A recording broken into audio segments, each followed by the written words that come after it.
हमारा बालमुआ के घर हो न बाटे छुओ तमड़ई से पानी हो।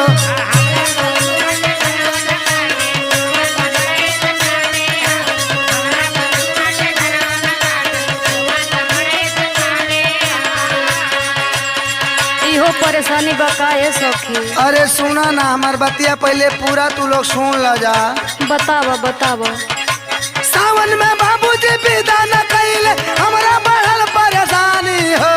हमरा बालमुआ के घर हो न बाटे छुओ तमड़ई से पानी हो।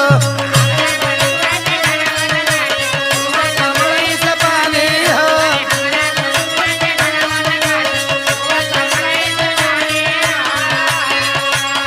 अरे ई का कहतर वे सखी। अरे सखी मत कह बाबूजी का रहन से हमार माथा